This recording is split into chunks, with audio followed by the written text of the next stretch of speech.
안녕하세요. 저는 춘천 한마음교회 홍수지입니다. 저는 친구들과의 인간관계에서 받은 극심한 스트레스로 인해 소아당뇨를 앓게 되었는데요. 부활하신 예수님을 만나고 나서 기쁨으로 복음의 씨앗을 뿌리는 전도자의 삶을 살고 있는 간증을 나누려고 합니다. 저는 3녀 중 둘째로 태어났어요. 사람들은 흔히 위에서 치고 아래서 쳐서 둘째가 힘들다고 하지만 저는 절대 힘들지 않았어요. 왜냐하면 제가 위에를 치고 아래를 쳤으니까요. 이런 제가 학교에서 왕따를 당하게 된 사건이 발생했습니다. 친구와 놀고 싸우고 하는 정도가 아니라 친구 때문에 울고 잠도 못 자고 밥도 못 먹을 정도로 극심한 스트레스에 시달렸거든요. 저와 함께 다니는 친한 친구가 다른 친구와 놀면 마음속에서 엄청난 질투심이 일곤 했어요. 그러다 보니 친구에게 집착하게 되었는데요. 언제부턴가 친구의 기분, 표정, 말투, 행동 등을 일일이 체크하게 되었고 제가 보낸 문자에 친구가 답문을 해주지 않으면 핸드폰을 1초 단위로 열었다 닫았다 하며 조바심을 내었어요. 어쩌다 친구와 싸우기라도 하면 이 친구가 날 떠나면 어떡하지? 라는 두려움과 조급한 마음에 연애 편지보다 더 간절하게 편지를 써서 친구에게 보내곤 했습니다. 친구들은 아마 저를 미절이라고 생각했을 거예요. 그때 저에게 가해진 스트레스는 정말 최악이었습니다. 몸 상태도 말이 아니었어요. 분명히 밥을 먹었는데도 배가 너무 고파 매점에서 빵을 2개씩 사 먹고 목이 계속 말라 쉬는 시간에 물 마시러 가기 바빴고 화장실도 자주 가게 되었어요. 원래도 잠이 많긴 많았는데 평소에 2배 이상의 잠을 자게 되었는데요. 좀 이상하다 생각했지만 대수롭지 않게 생각했어요. 그즈음 학교에서 소변검사를 했는데요. 소변검사 결과 나오는 날 선생님께서 저를 조용히 부르시더니 수지는 병원을 한번 가봐야겠다 하시는 거예요. 그래서 저는 엄마와 함께 병원에 가서 소변검사와 혈당검사를 했습니다. 그 결과는 정말 충격이었어요. 정상인의 혈당은 80에서 120인데 저는 무려 400이 넘는 거예요. 의사 선생님께서는 당뇨병이라는 판정을 내리셨고 조금만 늦었으면 응급실에 실려갔을 거라고 말씀하셨어요. 의사 선생님께서는 바이러스가 몸에 침투할 정도로 이렇게 몸이 안 좋아졌는데 이때까지 뭐하고 있었냐 하시며 당장 병원에 입원하라고 하셨습니다. 저는 하나님을 믿고 살았는데 하나님은 왜 나한테 이런 일을 허락하시는 걸까? 마음이 너무 아팠습니다. 전 곧바로 병원에 입원하게 되었어요. 저는 여러 가지 검사 후 인슐린 의존성 당뇨라는 판정이 났고요. 치료법은 평생 인슐린 주사를 맞아야 하는 방법밖에 없다고 하셨어요. 저는 낙심도 되고 원망도 되었지만 제가 믿는 하나님이 저를 끝까지 버리지 않으실 것이라는 믿음이 있었기에 교회 공동체에 저의 상태를 알리고 기도를 부탁했습니다. 저는 인슐린 주사 맞는 방법을 익힌 후 퇴원을 하게 되었는데요. 학교에서 친구들은 제가 인슐린 주사 맞는 것과 혈당 체크하는 것을 보고 신기했고 반면 불쌍하다는 눈빛으로 저를 쳐다보곤 했어요. 하지만 저는 그런 시선들이 아무렇지도 않았습니다. 그런데 시간이 흐르면서 당뇨로 인해 스트레스를 받는 부분이 생기더라고요. 그중 하나가 음식 때문이었는데요. 당뇨는 음식 조절이 매우 중요하거든요. 그런데 하루는 가족들이 과자와 아이스크림 등을 거실에 잔뜩 펼쳐놓고 먹고 있는 거예요. 가족들이 먹고 있는 과자와 아이스크림 등은 먹고 싶어도 먹을 수 없는 처지인데 제 생각은 눈곱만큼도 해주지 않는 가족들이 너무 미웠습니다. 순간 전 화를 참지 못하고 가족들을 향해 미친 듯이 소리치고 말았습니다. 당장 안 치워? 딴 데서 먹든지! 왜 내 앞에서 먹는데? 싹 다 사라져버려! 먹을 것이 제한된 저는 음식에 대한 집착과 분노가 날이 갈수록 심해졌어요. 하루는 정말 못 참겠어서 편의점으로 뛰어들어가 그동안 먹고 싶었던 과자와 아이스크림을 모조리 사서 편의점 밖에 있는 테이블에서 마음껏 먹었습니다. 너무 행복했어요. 하지만 행복도 잠시. 혈당 체크를 하는데 혈당이 너무 높아 전 할 수 없이 한밤중에 체조를 해야만 했습니다. 제 인생이 너무 비참하더라고요. 이런 전 작은 일에도 쉽게 화가 나고 짜증이 났는데요. 저희 집 가족들은 이런 저의 반응에 무반응이었어요. 이게 더 화가 나더라고요. 저를 무시하는 것 같아서요. 그래서 저는 제 방 문을 캉 하고 닫은 후 제 방 벽을 발로 퍽 하고 찼는데 글쎄 벽이 부서지면서 구멍이 난 거예요. 저도 놀랐지만 가족들도 놀라고 엄청 어이없었습니다. 아버지는 이런 저를 보시며 동네 창피하다고 이사 가야겠다 말씀하셨고 얼마 지나지 않아 우리 가족들은 정말 이사를 하게 되었습니다. 하루는 감정 조절이 되지 않아 엄마에게 말대꾸를 했다가 엄마가 휘두른 회초리에 엄청 맞았어요. 결국 전 그날 지각을 했고 선생님은 제가 일진애들께 맞은 줄 아시고 부모님께 전화를 하신 적도 있었습니다. 제가 한번 팡 하고 터지면 우리 집 가족들은 모두 긴장 상태에 놓이고 전쟁이 터졌는데요. 제가 한번 화가 나면 부모님께 말대꾸는 기본이고 동네방네 소리 질러 경비실에서 전화가 오고 아래층에서 올라오기도 했어요. 심지어는 제 몸을 자해하면서 있는 거 없는 거 다 던지고 정신을 차려보면 제 방은 난장판이 되어 있었습니다. 밖에서 받은 스트레스를 모두 집안에서 풀었거든요. 저는 초등학교 때부터 교회를 다녔는데요. 그날도 어김없이 주일 예배를 드리고 교회 기숙사에서 생활하고 있는 언니를 만나 잠깐 교대를 하는데 언니가 마태복음 7장 말씀으로 수지야, 교회를 다녀도 다 천국에 가는 것이 아니야. 너가 지금 예수님이 주인이 아니면 지옥일 수밖에 없어. 예수님의 부활을 지식으로 아는 것과 믿는 건 하늘과 땅 차이야. 지금까지 너가 한 행동과 너의 감정의 주인이 누구인지 잘 생각해봐. 하는데 순간 제게 엄청난 두려움이 몰려왔습니다.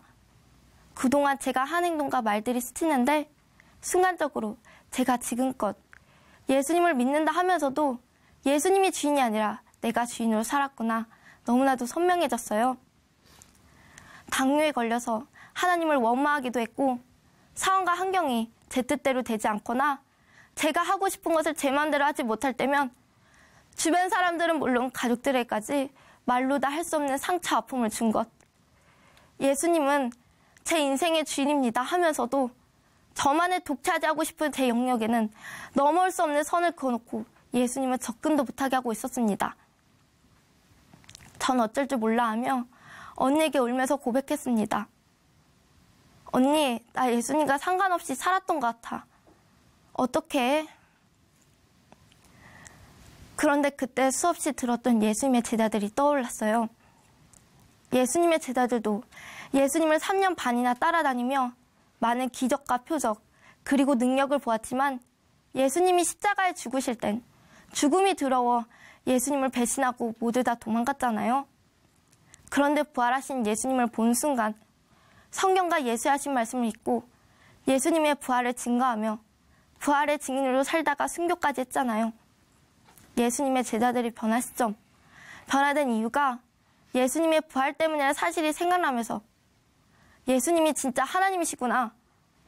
사람은 누구나 다 죽는데 다시 살아날 수 없는데 예수님은 성경대로 죽으시고 성경대로 부활하셔서 나의 주인이시고 온 인류를 창조하신 창조주, 저의 주인이셨습니다.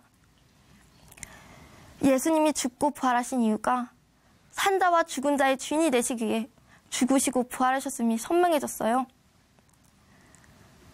내가 지금까지 부활하신 예수님이 누구신지도 생각하지 않고 예수님이 부활했으니까 예수님이 나의 주인이세요 하며 지식적으로 알고 고백하고 있었습니다.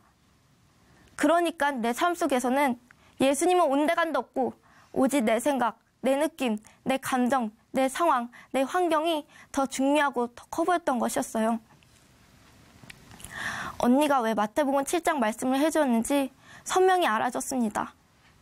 예수님의 이름으로 선지자 노릇하고 귀신을 내어 쫓고 많은 권능을 행해도 예수님이 주인이 아니면 예수님은 나 너 모른다 하실 수밖에 없는 것이었어요. 제가 아무리 예수님의 이름으로 교회 생활 잘하고 열심히 전도한다 해도 예수님이 제 마음의 주인이 아니면 제게도 예수님이 나 너 모른다 하실 수밖에 없는 것이었어요. 하나님 앞에서 내가 지금 무슨 짓을 하고 있었는지, 나를 위해서 누가 죽고 부활하셨는지가 새롭게 비춰지니까 그 순간 나를 지배했던 감정, 상황, 생각들이 적는 자가 이뤄놓은 부활 앞에서는 아무 가치조차도 없는 것들이었구나. 내가 지금 무엇에 속고 있었지? 부활이라는 의미가 새롭게 조명되니까 여태까지 내가 예수님을 주인으로 믿는다 하면서도 예수님이 주인이 아니라 내가 주인이었구나. 믿지 않는 자보다 더 악랄한 자가 바로 나였구나. 하나님께 눈물로 회개하지 않을 수 없었습니다. 나를 살리기 위해서 독생자 아들을 예수를 이 땅에 보내주셔서 성경의 예언대로 죽으시고 성경의 예언대로 부활하셔서 나의 주인이심을 확증해 주시고 부활하신 예수님을 중심으로 믿지 않고 내가 주인 되어 행동하고 있었어요. 입으로만 주여 주여 하고 있었습니다. 하나님 용서해 주세요. 이제는 부활하셔서 지금도 살아계신 예수님을 제 마음의 진짜 주인으로 모셔드립니다. 예수님, 저의 주인이 되어주세요. 예수님은 나의 주, 나의 하나님이십니다. 아멘. 고백했습니다. 예수님이 원래 저의 주인이시기에 예수님, 제 모든 것 이제 주님께 드립니다가 아닌 원래가 주님의 것입니다. 마음껏 사용하세요. 고백하는 것이 맞는 것이었어요. 나의 죄를 사하여 주시기 위해서 나 대신 십자가에 피 흘려 죽으시고 나에게 영원한 생명을 주시고 나의 주인이심을 확증해 주시기 위해서 부활하신 예수님의 사랑이 제 마음 안에 부어졌습니다. 전 예수님께 굴복하지 않을 수 없었습니다. 지금 전 사람들과의 관계도 원만한데요. 예수님을 주인으로 믿고 나서 알게 된 사실은요. 나쁜 생각, 염려는 마귀가 넣어준다는 사실이었어요. 그러니까 지난날 내가 왜 친구들이 떠날까봐 전전긍긍해하며 극도의 스트레스를 받았는지 이해가 되었어요. 머리가 늘 복잡하고 우울한 이유도 마귀가 넣어준 생각을 내가 붙잡고 염려했기 때문이었어요. 그때를 생각하면 아쉽고 억울하기도 하지만 지금은 오직 예수님의 말씀만이 진리임을 부활의 표적을 통해 붙잡고 나아가고 있습니다. 그러니까 사람들과의 관계에서도 걸릴 것이 없더라고요. 지금은 예수님 한 분만으로 충분합니다. 고백하고 있습니다. 제가 예전에 우리 가족들이 저한테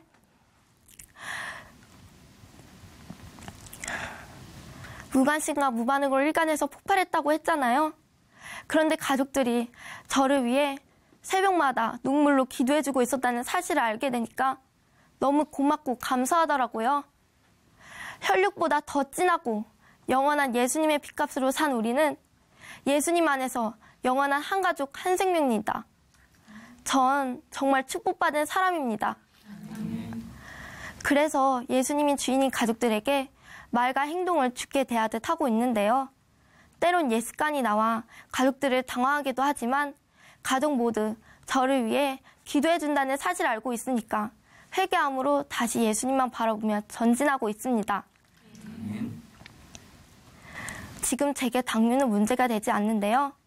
예수님께서 채찍에 맞음으로 홍수지의 당뇨도 나음을 입었기 때문에 더 이상 당뇨에 대한 걱정은 하지 않고 운동과 식사 조절을 병행하면서 먹고 싶은 것도 감사하게 다 먹으면서 기쁘게 생활하고 있습니다. 한 번은 보건소에서 운영하는 당뇨 교실에서 교육을 받게 되었는데요. 어르신들이 참 많더라고요. 당뇨 교육을 받으며 어르신들과 이야기를 나누다 보니 혈당으로 인한 합병증으로 어르신들이 염려를 참 많이 하셨어요. 그래서 저는 제가 만난 예수님, 죽으시고 부활하셔서 제 문제, 사망 문제, 마귀 문제를 해결하시고 우리의 주인이 되어주셔서 우리와 항상 함께 동행하시는 예수님을 기쁘게 전했는데요. 어르신들이 집중해서 정말 잘 들어주셨어요. 그리고 어르신들께 인슐린 주사를 제 스스로 놓는 모습을 보여드렸는데요. 너무 놀라워하시더라고요. 어떤 상황에서도 담대하고 기쁜 모습이 나올 수 있는 이유는 예수님이 저와 함께 하시기 때문입니다. 저는 대학 면접 때 너무 긴장이 되어 저의 주인이신 예수님께 염려를 맡겨드리며 하나님, 모세가 말을 잘하게 된 것처럼 저도 말을 잘할 수 있게 해주세요.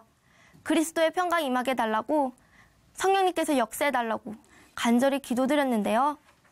면접관님이 저에게 서양 역사학자 중에 한 사람을 말하고 그 사람에 대한 긍정적인 면을 말해보라고 하셨어요. 당황스러웠지만 순간 요세푸스 생각이 나서 요세푸스는 예수님을 믿지 않는 사람이었어요. 그런데 예수님의 부활을 역사를 왜곡하지 않고 그대로 역사책에 기록했어요. 그렇게 요세푸스 얘기를 하면서 자연스럽게 예수님의 부활을 전했는데요.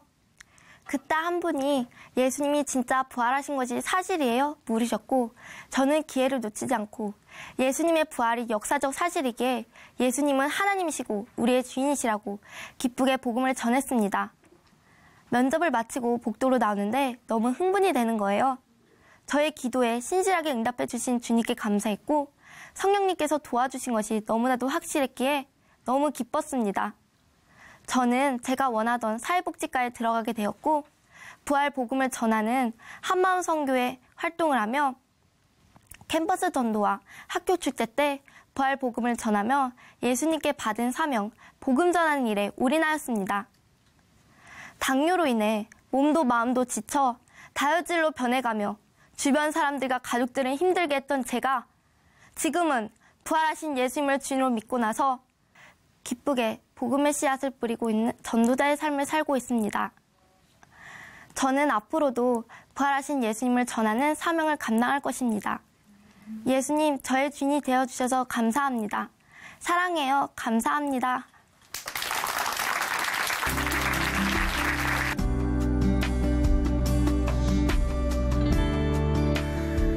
안녕하세요. 저는 춘천 한마음교회 임용근입니다. 저는 어렸을 때부터 눈앞에 보이는 사람들에게 인정받기 위해 살았습니다. 눈앞에 보이지 않는 하나님은 믿지 못했는데요. 실제하는 부활의 증인을 통해 부활하신 예수님을 믿고 이제는 사람의 시선에 요동하지 않고 오직 주를 위해 살게 된 간증을 하려 합니다. 저는 자존심이 강한 사람이었습니다. 늘 눈에 보이는 사람들의 시선과 생각을 신경 쓰며 무시받지 않고 인정만을 받으려 혈안이 돼 있던 사람이었어요. 그래서 학창시절이 순탄치는 않았습니다.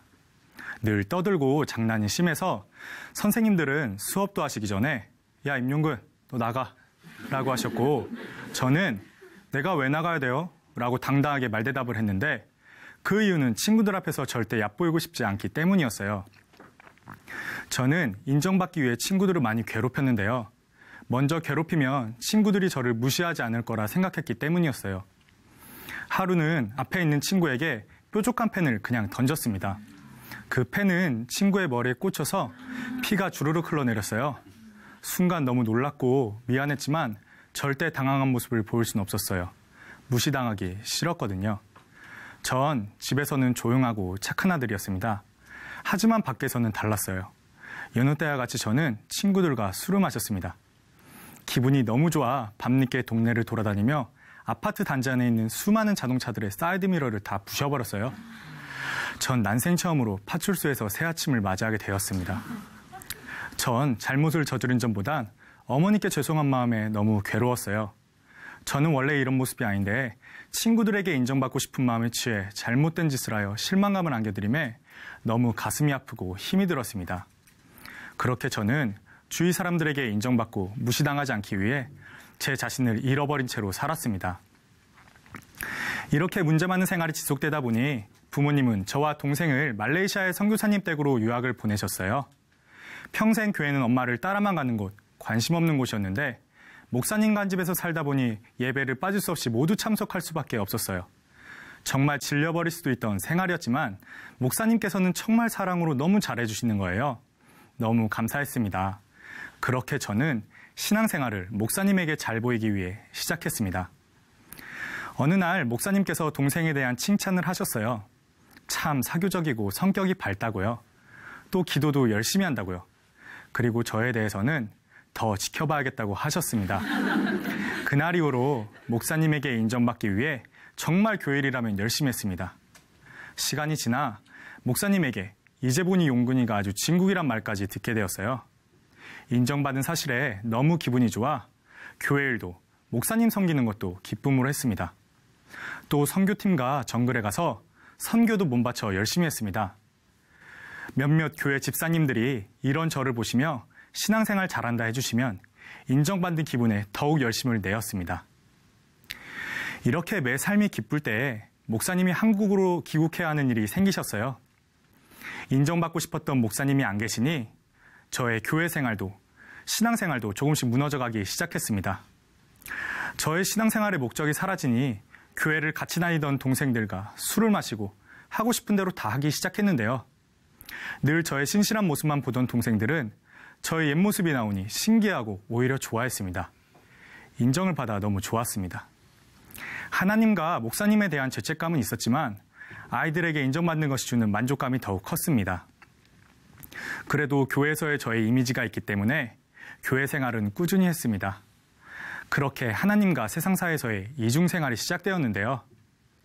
교회에선 찬양팀도 하고 찬양 선교단체에선 여러 나라를 돌아다니며 선교를 할 땐 하나님에 대한 사랑이 부어졌지만 하나님은 내 눈앞에 계시지 않으니 실제 하신다는 생각은 전혀 들지 않았고 열심히 해도 인정해 주시는 게 보이지 않으니 내 눈앞에 실제 하는 사람들에게 인정받는 것, 세상적인 자랑이 더 중요했습니다. 방학이 되어 한국으로 들어왔는데요. 엄마께서 저와 동생에게 춘천에 있는 한마음 교회를 가자고 하시는 거예요. 교회에 도착하여 교회 형님과 말씀을 나누었는데요. 하나님이 살아계시다는 것을 어떻게 믿을 수 있어요? 라고 물어보시는 거예요. 저는 막연하게만 하나님을 생각해왔기에 확신 없이 말씀으로 믿을 수 있죠. 기도를 들어주실 때, 기적을 보여주실 때, 음성을 들려주실 때 라고 말씀드렸습니다. 그런데 그 형님은 의외의 단어를 꺼내셨어요. 하나님이 살아계시다는 것을 믿을 수 있는 증거는 예수님의 부활이라고 하셨어요.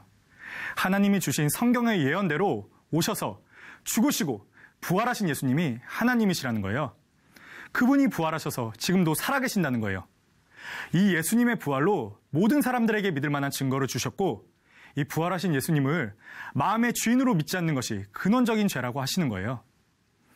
여태껏 부활절에만 예수님의 부활을 설교로 들었고 늘 십자가의 사랑만 생각하며 하나님을 막연한 존재로만 생각하다가 예수님이 그냥 십자가에서 죽었으면 하나님이 아니지.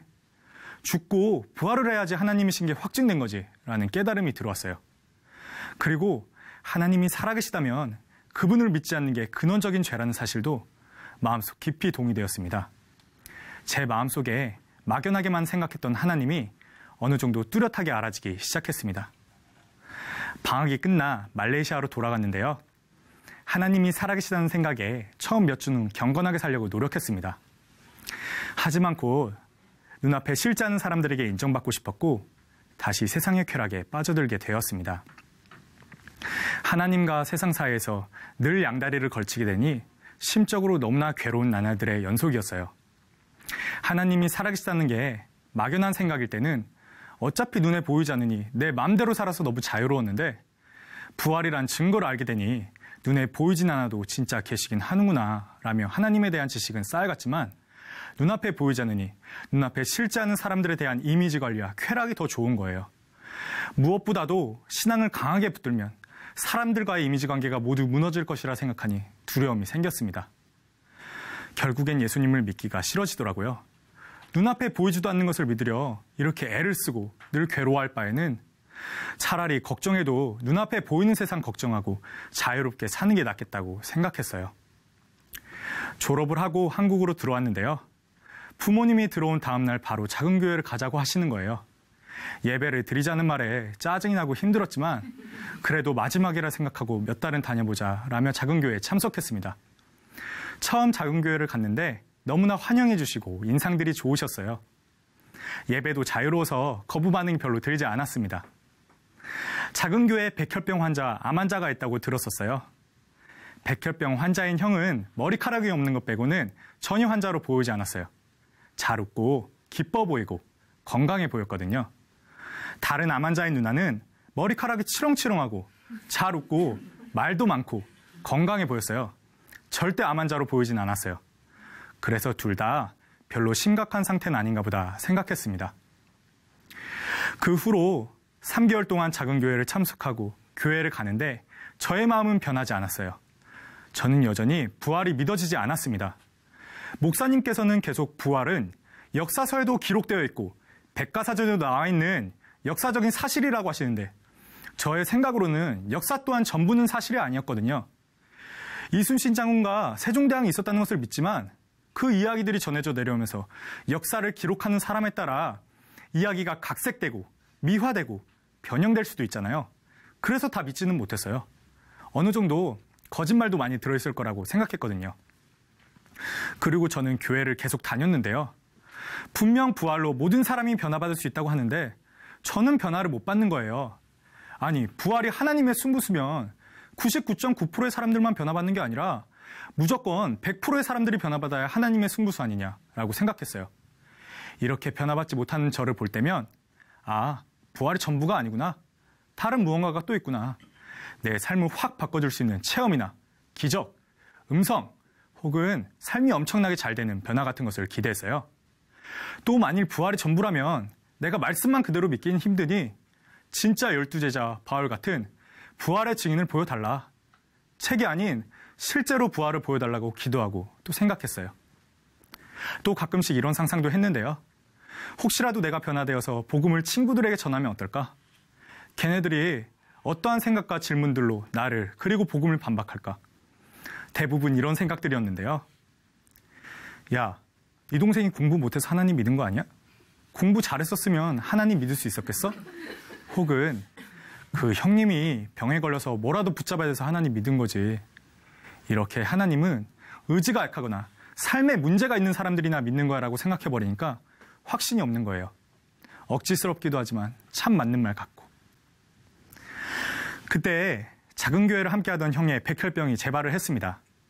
지난 3개월 동안 함께 작은 교회를 하면서 별로 심각하게 생각하지 않았고 오히려 형을 보면서 아, 병에 걸려서 하나님 믿은 거고 이제 뭐 거의 나아가는가 보다.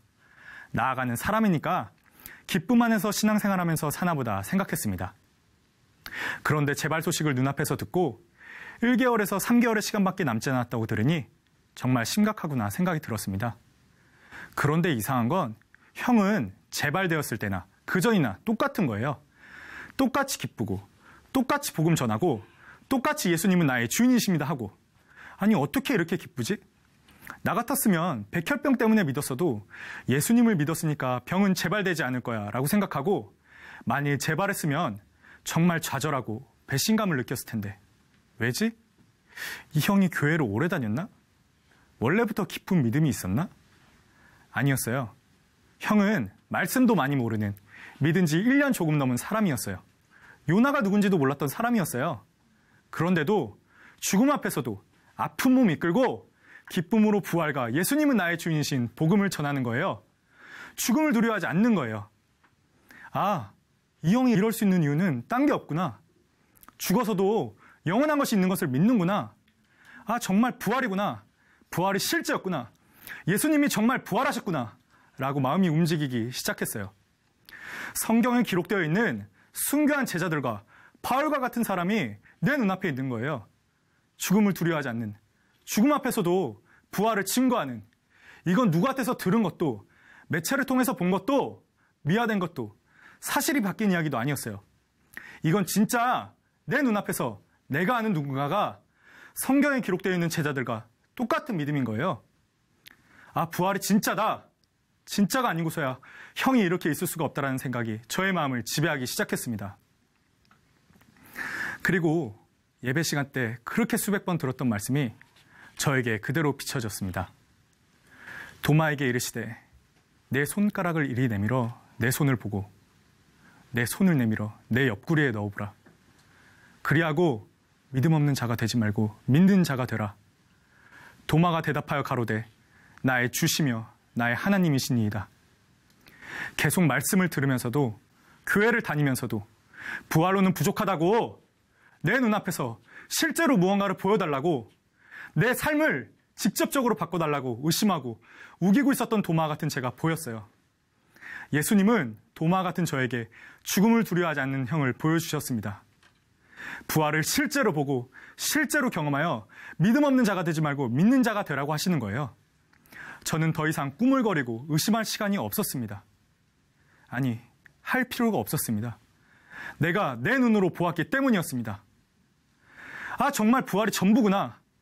부활하셔서 예수님이 하나님이시구나. 전능자가 정말 이 땅에 오셨다 가셨구나. 그냥 오신 게 아니라 부활하셔서 자신이 하나님이심을 증거하시고 다시 가셨구나. 하나님이 실제 하는구나. 전능자가 진짜 있는 게 확실해지니 저는 그대로 고꾸라져서 회개할 수밖에 없었습니다. 세상에서 어떤 사람이 나를 위해 모든 것을 희생해주고 죽어준다고 해도 그 사람을 위해서 평생을 살 수 있는데 사람이 아닌 진짜 하나님이 나를 너무나 사랑하셔서 나의 주인 되기 위해서 내가 아직 원수 되었을 때에도 직접 이 땅에 오셔서 모든 고난을 이기시고 부활하셔서 믿을 만한 증거를 주셨음에도 보여달라고, 아니 막연한 말씀 말고 진짜인지 아닌지도 모를 역사책 들먹이지 말고 내 눈앞에 하나님이 직접 나타나 달라고, 그게 안 되면 내 삶을 바꿔달라고, 아니 사랑하는 자녀라면서 이대로 지옥 갔으면 좋겠냐고, 겨우 이 정도면 보이지도 않는 하나님 안 믿겠다, 그냥 실제로 보이는 사람들과 세상 따르며 살겠다고 했던 저의 악랄한 모습이 보였습니다. 그동안의 저의 모습이 생각나면서 너무 부끄럽고 미치겠는 거예요. 너무 마귀 같은 거예요. 성경을 보며 마귀는 정말 다른 존재인 줄 알았는데 마귀는 바로 저였어요. 어떻게 할 수 있는 변명이 없었어요. 부활하신 예수님을 바로 눈앞에 두고도 만져봐야지만 믿겠다던 도마가 바로 저였습니다. 정말 통회하는 마음으로 예수님을 믿지 않은 죄를 회개했습니다. 하나님은 늘 제 기도를 듣고 계셨던 것이었어요. 눈으로만 봐야지 믿겠다던 정말 믿음 없는 자에게 꾸짖음 없이 부활의 증인을 보여주셨습니다. 그동안 마음으로 힘들어하고 괴로워했던 것들이 다 위로받는 것 같았어요. 그제야 저는 도마와 같이 예수님은 나의 주시며 나의 하나님이시니이다 라고 진심으로 고백했습니다. 여태 저는 눈에 보이는 사람들의 시선과 저의 이미지 관리에 저의 모든 삶을 결정하며 살았는데요.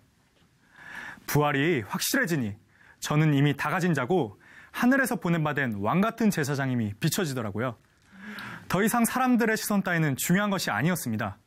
오직 실제 하시는 전능자의 마음이 더 중요한 것이었습니다. 제가 예전엔 사람들의 시선이 두려워 복음 전하는 것을 상상도 못했었는데요. 부활을 통해 보이지 않던 하나님이 실제가 되니 전혀 두렵지 않았어요. 그분이 나와 늘 함께 동행하시는 게 확실히 되니 사람들의 시선과 상관없이 오직 담대히 복음 전하는 삶을 살고 있습니다. 지금까지 예수님을 믿지 않으니 교회의 공동체가 한 가족이라고 입으로 말해도 가족처럼 대하지도 생각지도 못했었는데요. 부활하신 예수님이 살아계시는 나의 하나님이시고 나의 주인이시니 그분이 말씀하신 우리가 모두 복음 안의 한 지체라는 게 기쁨으로 당연하게 아멘되는 거예요. 작은 교회 식구들이 그냥 교회 식구가 아닌 한 가족이 되니 아픈 영을 위해서 함께 병과 싸우고 함께 섬겨주는 것이 너무나 당연하고 기쁩니다. 제가 믿지 않았을 때 작은 교회 식구들이 늘 간증 끝에 쓰는 예수님은 나의 주인이십니다. 이 말이 참 멋있었는데요. 하지만 저는 쓸 수 없었어요. 저는 제가 저의 주인이었기 때문에 하나님 앞에서 거짓말하고 싶지 않았기 때문입니다. 하지만 이젠 이 말을 당연함으로 할 수 있습니다. 예수는 나의 주! 부활하신 예수님이 살아계시는 나의 하나님 되십니다. 감사합니다.